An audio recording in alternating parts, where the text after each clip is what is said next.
Hello, আমি দিশা। সেদিন ছিল ভাইফোঁটা, তাই সকাল সকাল উঠে স্নান টান সেরে নিয়েছি। আর প্রতি বছর যেহেতু মা মামার বাড়ি যায়, তাই সকাল সকালই আমাকে ফোঁটাটা সেরে নিতে হয়। কদিন ধরে শরীরটা প্রচণ্ড খারাপ ছিল, সেই জন্য আমি বাজার করতে যেতে পারিনি।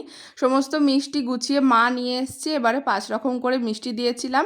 আর মা লুচি আর ঘুগনি বানিয়েছিল, তো মিষ্টির সাথে লুচি ঘুগনিটা খেতে বেশ ভালোই লাগে, সেই জন্য মা বানিয়ে দিয়েছিল।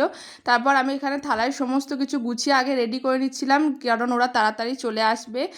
তো ছোটবেলা থেকে আমি আমার জেঠুর ছেলে, আমার দাদা আর আমার পাশের বাড়ি একটা ভাই আছে, আর একটা পাশের বাড়ি দাদা আছে। তো এদের সবাইকেই তিনজনকেই ফোঁটা দিই প্রতি বছর, তাই সকাল সকাল ফোঁটাটা সেরে নিতে হয়, যেহেতু মা বেরোবে তাই তাড়াহুড়ো থাকে। ভাইয়ের কপালে দিলাম ফোঁটা, জম দেওয়ারে পড়লো কাটা, যমুনা দেয় জমকে ফোঁটা, আমি দিয়ে আমার ভাই প্রণাম কর। রে বাবা, ও নিজেই বলছে আগে প্রণাম কর। আশ্চর্য। ভালো করে খাওয়া দাওয়া করুন।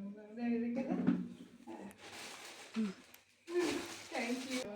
দাদার কপালে দিলাম ফোঁটা, জম দুয়ারে পড়লো কাটা, যমুনা দেয় জমকে ফোঁটা, আমি দিয়ে আমার দাদার ফোঁটা। রে বাবা, দুহাত ভরে আশীর্বাদ করে দিয়েছে রে। ঠিক আছে, আর করতাম না। বাবা কি করছে, মেরে দিল। তো এইভাবেই হাসি মজার মধ্যে দিয়ে সারাটা জীবন যেন ভাই বোনদের সম্পর্কগুলো এইভাবে অটুট থাকে।